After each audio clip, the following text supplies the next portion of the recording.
Hello and नमस्कार to everyone. आज हम बात करेंगे जर्नल एंट्रीज़ के बारे में। तो जैसा कि आप सब जानते हैं कि जर्नल एंट्री के क्वेश्चन में हमें कुछ स्टेटमेंट्स गिवन होते हैं जिन्हें हमें क्वेश्चन के हिसाब से जर्नल एंट्रीज़ के अंदर कन्वर्ट करना होता है। तो इस कन्वर्जन प्रोसेस के लिए हमें लगते हैं 3 रूल्स जिन्हें हम कहते हैं गोल्डन प्रिंसिपल्स ऑफ अकाउंटिंग, जिसमें नंबर 1 है personal account, debit the receiver, credit the giver. Number 2 real account, debit what comes in, credit what goes out. Number 3 nominal account, all expenses and gains are debit and all income and gains are credit. तो number 1 पे आता है हमारा personal account. तो personal account का इस्तेमाल हम तब करते हैं जब हमारे स्टेटमेंट के अंदर हमें किसी भी इंडिविजुअल यानी कि किसी इंसान या किसी भी आर्टिफिशियल इंसान के बारे में जानकारी गिवन होती है। नंबर 2 पे आता है हमारा रियल अकाउंट। तो रियल अकाउंट का इस्तेमाल हम तब करते हैं जब हमें हमारे स्टेटमेंट में बिजनेस के एसेट्स से रिलेटेड कोई भी डायरेक्शन गिवन होता है। अब बिजनेस के एसेट्स का मतलब होता है बिजनेस की property, for example land, building, furniture, bank balance, cash. अगर आप इन पांचों को देखोगे तो ये पांचों अपने आप में बिजनेस की प्रॉपर्टी हो सकती है जिनकी एक इकोनॉमिक वैल्यू होती है। नंबर 3 पे हमारा आता है नॉमिनल अकाउंट। तो नॉमिनल अकाउंट में हम बिजनेस के जो भी खर्चे होते हैं और जो भी बिजनेस को पूरे साल में इनकम होती है उनको प्लेस करते हैं। आप इन 3 प्रिंसिपल्स को ध्यान से देखते हैं तो आपको दिखेगा कि डेबिट और क्रेडिट सिंबल का इस्तेमाल तीनों प्रिंसिपल्स में हुआ है।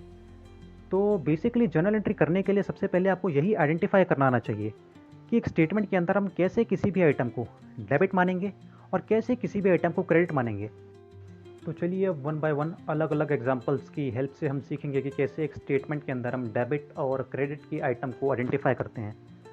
तो एक चीज़ यहाँ पे आपको नोट करनी है दैट जो 3 गोल्डन प्रिंसिपल्स मैंने आपको स्टार्टिंग में बताए थे, पर्सनल अकाउंट, रियल अकाउंट और नॉमिनल अकाउंट, एक स्टेटमेंट के अंदर जब हम एक समय पर डेबिट और क्रेडिट की आइटम को आइडेंटिफाई कर रहे होंगे उस समय पर आप मैक्सिमम 2 प्रिंसिपल और मिनिमम 1 प्रिंसिपल का इस्तेमाल कर सकते हैं।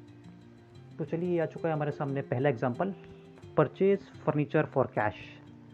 तो जैसा कि आप देख रहे हैं इसका सीधा सा मतलब होता है कि हमने फर्नीचर परचेज़ किया है बिजनेस के लिए कैश की पेमेंट करके। अब यहाँ पे फर्नीचर और कैश 2 एसेट्स हमें दिखाई दे रही है। तो आपको पता है कि एसेट्स के लिए हम इस्तेमाल करते हैं रियल अकाउंट। तो रियल अकाउंट का रूल हमें कहता है debit what comes in, credit what goes out. Debit what comes इन का सीधा सा मतलब हुआ कि जो भी चीज़ बिजनेस के अंदर आ रही होगी कम्स इन, उसे हम डेबिट मानेंगे, और जो भी चीज़ बिजनेस के बाहर जा रही है क्रेडिट व्हाट गोज आउट, यहाँ पे गोज आउट लिखा है तो जो भी चीज़ बिजनेस के बाहर जा रही है उसे हम क्रेडिट मानेंगे। तो लैंड, तो हमने फर्नीचर परचेज़ किया है कैश के बदले, तो फर्नीचर आ रहा है बिजनेस के अंदर तो इसे हम मानेंगे डेबिट, और कैश जा रहा है बिजनेस के बाहर तो इसे मानेंगे हम क्रेडिट। तो आई होप आपको चीज़ें समझ आ रही होगी। उसमें हमने सिर्फ एक प्रिंसिपल रियल अकाउंट की हेल्प से सीखा है कि कैसे एक स्टेटमेंट के अंदर हमने डेबिट और क्रेडिट वाली आइटम को आइडेंटिफाई किया है। तो चलिए अब अगले एग्जांपल की तरफ चलते हैं। यहाँ पे लिखा है परचेज गुड्स फॉर कैश। देखिए यहाँ पे लिखा है परचेज गुड्स। पिछले 2 एग्जांपल्स में भी कुछ ना कुछ परचेज हो रहा था लेकिन वहाँ पे एक एसेट परचेज किया जा रहा था, फर्नीचर और लैंड। यहाँ पे लिखा है परचेज गुड्स। अब गुड्स बिजनेस के लिए कोई एसेट नहीं होता। गुड्स वो चीज़ होती है जो बिजनेस पहले खुद खरीदता है उसके बाद आगे अपने कस्टमर को बेचता है। तो परचेज गुड्स को हम एक खर्चा मानेंगे और यहाँ पे हम गुड्स खरीद रहे हैं यानी खर्चा कर रहे हैं कैश देकर। तो कैश तो आप जैसा कि जानते हैं पिछले 2 एग्जांपल्स की हेल्प से कि कैश हमारा होता है रियल अकाउंट। परचेज गुड्स को मानेंगे हम हमारा खर्चा, तो आप जानते हैं कि खर्चे के लिए हम इस्तेमाल करते हैं नॉमिनल अकाउंट। ये आ गया nominal account, all expenses and losses are debit and all income and gains are credit. मतलब जो भी खर्चा होगा उसे हम डेबिट में लिखेंगे और जो भी इनकम हमें आएगी उसे हम क्रेडिट में लिखेंगे। तो यहाँ पे हमें हो रहा है खर्चा, तो परचेज को लिखेंगे हम डेबिट में और कैश जा रहा है हमारा बाहर। तो रियल अकाउंट के क्रेडिट व्हाट गोज आउट के रूल के हिसाब से आपका कैश हो जाएगा क्रेडिट। तो डेबिट होता है आपका परचेज और क्रेडिट होता है आपका कैश। चलिए चलते हैं अगले स्टेटमेंट की तरफ, सेल्स गुड्स फॉर कैश। अब देखिए यहाँ पे हमने गुड्स सोल्ड किया है मतलब हमें फ़ायदा हो रहा होगा और इसके बदले में कैश मिल रहा है। तो यहाँ पे फिर से 2 प्रिंसिपल्स का इस्तेमाल होगा, रियल अकाउंट और नॉमिनल अकाउंट। अब सेल्स हमारा फ़ायदा है तो नॉमिनल अकाउंट का रूल है ऑल इनकम आर क्रेडिट, तो सेल्स हमारा क्रेडिट होगा और कैश अंदर आ रहा है तो debit what comes in, real account का रूल, इसके हिसाब से आपका कैश हो जाता है डेबिट। अब चलते हैं एग्जाम्पल नंबर 5 की तरफ, रिसीव कैश फ्रॉम राम। अब यहाँ पर पहली बार हमारे एग्जाम्पल में एक इंसान का नाम आया है।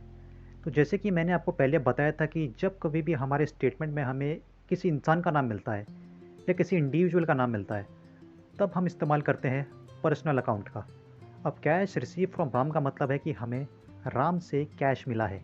तो हमारे पर्सनल अकाउंट का रूल है debit the receiver, credit the giver. Debit the receiver का मतलब हुआ कि जो भी इंसान स्टेटमेंट में रिसीव कर रहा होगा वो डेबिट में आएगा, और क्रेडिट द गिवर का मतलब हुआ जो भी इंसान दे रहा है वो क्रेडिट में आएगा। तो यहाँ पे हमें राम से कैश रिसीव हुआ है, इसका मतलब राम यहाँ पे गिवर है, तो राम हो जाता है हमारा क्रेडिट और कैश हमें मिल रहा है, मतलब कैश बिजनेस के अंदर आ रहा है। तो रियल अकाउंट के हिसाब से डेबिट व्हाट कम्स इन, तो कैश हो जाता है आपका डेबिट।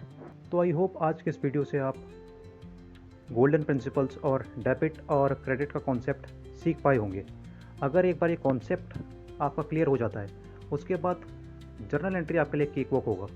तो चलिए अगले वीडियो से हम जर्नल एंट्री की शुरुआत करेंगे।